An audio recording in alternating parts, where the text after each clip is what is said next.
আসসালামু আলাইকুম। এইচএসসি পরীক্ষার্থীরা, তোমাদের বোর্ড পরীক্ষা অথবা অ্যাডমিশন ক্ষেত্রে দেখা যায় যে এই কাজ থেকে অনেক এমসিকিউ থাকে। তো কাজ থেকে যে সকল এমসিকিউ থাকে, আজকে আমরা কাজ নিয়ে বিস্তারিত আলোচনা করব। আশা করি তোমাদের কাজ থেকে যে সকল এমসিকিউ আসবে তোমরা খুব ভালোভাবে দিতে পারবা। প্রথমে আসি, কাজ কাকে বলে। কাজ হচ্ছে কোনো একটা এম ভরের একটা বস্তু আছে, দেন কি করবা তুমি? এফ পরিমাণ বল প্রয়োগ করবা। তো এফ পরিমাণ যদি বল প্রয়োগ করো, তাহলে এই বস্তুটার উপরে একটা যদি নির্দিষ্ট কি হয়, সরণ হয়।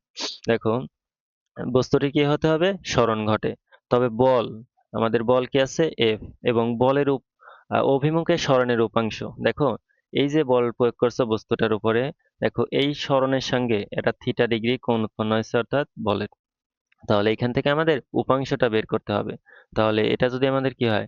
এফ হয়, তাহলে সেই ক্ষেত্রে আমাদের আনুভূমিক অংশ কত হবে? F cos theta. কারণ কি? এই আনুভূমিকের সাথেই থিটা আছে। তাহলে সেই ক্ষেত্রে আমাদের কাজের সূত্র হবে কি? এফ অর্থাৎ সরণের, দেখো সরণ কোণটা এস এবং সরণের দিকের উপাংশ কি? F cos theta. তাহলে আমরা লিখতে পারি F cos theta into S. তাহলে আমরা সেখান থেকে এফ এস কস থিটা ফুল লিখতে পারি। তাহলে আমাদের কাজের যে সূত্রটা আসবে এফ এস কস থিটা। এখন এই থিটার উপর নির্ভর করে কাজ কখনো ধনাত্মক হবে, কখনো শূন্য হবে, কখনো ঋণাত্মক হবে। এগুলো আমরা দেখব।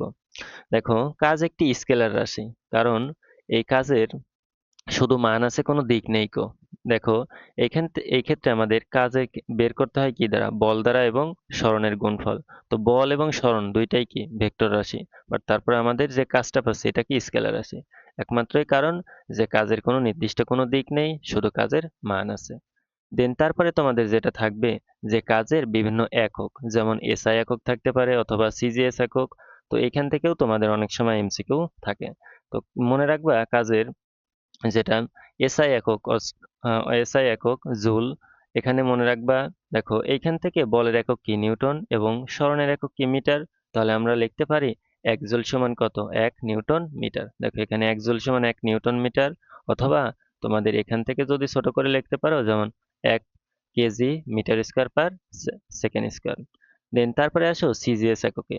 এটা অনেক সময় তোমাদের পরীক্ষায় থাকে, যে এক জুল সমান কত আর্ক। এক জুল সমান 10⁷ আর্ক। আর্কটা এটা ছোট একক, অর্থাৎ জুলটা অনেক বড় একক আর আর্কটা কি? ছোট একক। তোমাদের উল্টা প্রসেসও থাকতে পারে, যে এক আর্ক সমান কত জুল। তাহলে সেই ক্ষেত্রে কি হবে? এক আর্ক ই আর জি সমান হবে 10⁻⁻7 জুল। অবশ্যই এটা মনে রাখবা, কারণ উল্টা দিয়ে তোমাদের বেশি কোশ্চেন থাকে। দেন তারপরে তোমাদের থাকতে পারে যান্ত্রিক ব্যবহারিক একক। এটার একক হবে কি? কিলোওয়াট ঘন্টা। তোমরা দেখবা জলবিদ্যুতের ক্ষেত্রে অনেক সময় তোমাদের বিদ্যুতের বিল নির্ধারণ করতে হয়। তো বিদ্যুতের বিল যখন নির্ধারণ করতে হয়, তখন তোমাদের কিলোওয়াট ঘন্টাতে এই কাজ বের করতে হয়। আর একটা জিনিস মনে রাখবা, অনেক সময় এমসিকিউ এভাবেও দিয়ে দেয় যে কিলোওয়াট ঘন্টা বা কিলোওয়াট আওয়ার এটা কিসের একক? এটা কাজের একক। অবশ্যই এটা মনে রাখবা। দেন তারপরে আসো কাজের অভিকর্ষীয় একক।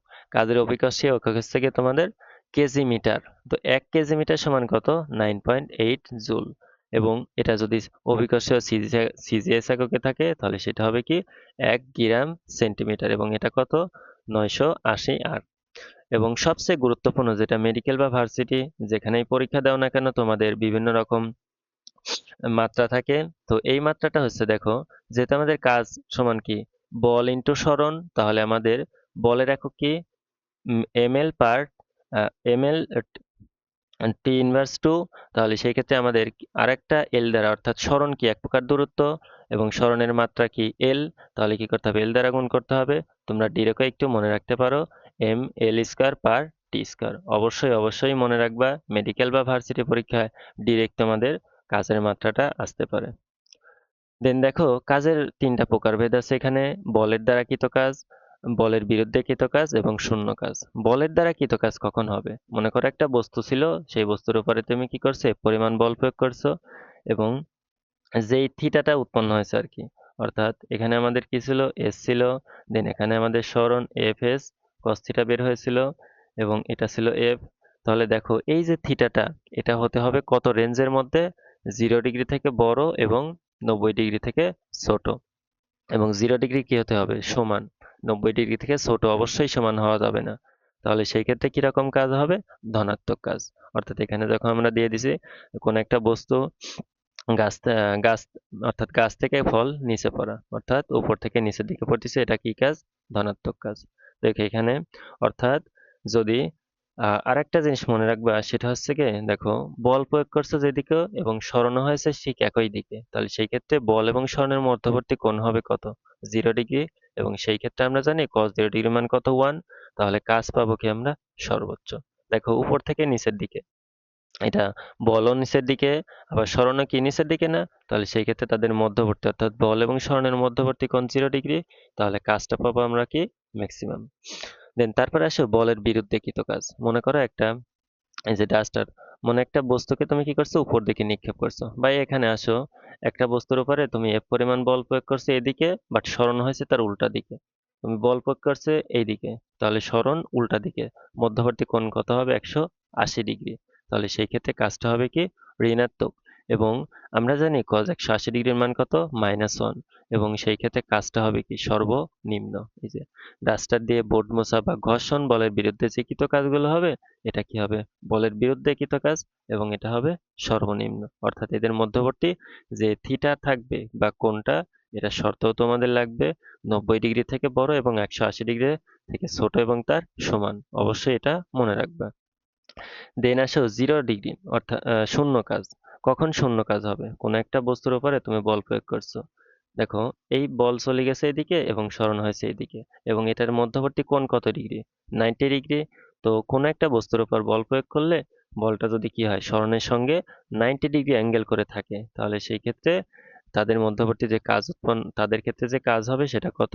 শূন্য কাজ। কারণ আমরা জানি cos 90 ডিগ্রির মান কত? 0। যেমন এখানে দেখো, হাতে ব্যাগ নিয়ে আনুভূমিকভাবে হাঁটা, একমুখী বৃত্তাকার পথে অর্থাৎ ঘুরতে থাকা। কারণ আমরা জানি বৃত্তাকারে যেখানে ঘুরবা এটার মধ্যবর্তী যে কোণটা থাকে অর্থাৎ স্পর্শক বরাবর এদের মধ্যবর্তী কোণ কত ডিগ্রি হয়? 90 ডিগ্রি। তো 90 ডিগ্রি হওয়ার কারণে cos 90 ডিগ্রির মান 0। তাহলে বৃত্তাকার পথে তুমি ঘুরতে থাকলে, তাহলে সেই ক্ষেত্রে কেন্দ্রমুখী বল দ্বারা কৃত কাজ কত হবে? শূন্য হবে। এটাও তোমাদের মেডিকেল একবারে কোশ্চেন এসেছিল। দেন তারপরে দেখো শূন্য হওয়ার শর্ত, অর্থাৎ কাজটা কিভাবে শূন্য হতে পারবে। আমরা একটু আগে দেখে আসলাম, যদি কি হয় বল এবং সরণের মধ্যবর্তী কোণ 90 ডিগ্রি হয়, তাহলে সেক্ষেত্রে কৃত কাজ হবে কত? শূন্য। দেন তারপরে দেখো কোন একটা বস্তুর উপরে তুমি বল প্রয়োগ করছো, তো এটার একটু পরিমাণও সরণ হলো না, তাহলে কাজ হবে? হবে না। অর্থাৎ তুমি কোনো বস্তুর উপরে বল প্রয়োগ করলে সরণ না হলে কৃতকাজ শূন্য। কোনো বস্তুর উপরে বলই প্রয়োগ করা নাই, তাহলে সেই ক্ষেত্রে কাজ হবে কিভাবে? তাহলে সেই ক্ষেত্রেও কাজটা শূন্য। এবং আরেকটা বলা হয়েছে কি, যে যদি বল এবং সরণের মধ্যবর্তী কোণ কত ডিগ্রি হয়? 90 ডিগ্রি। তাহলে সেই ক্ষেত্রে কৃতকাজও কত? শূন্য। এখান থেকে তোমাদের এরকম থাকতে পারে যে নিচের কোন প্রকারে বা নিচের কোনটির কারণে কৃতকাজ শূন্য হবে না। হয়তো এখান থেকে 3টা দেবে আর একটা অন্য জায়গায় থেকে দেবে।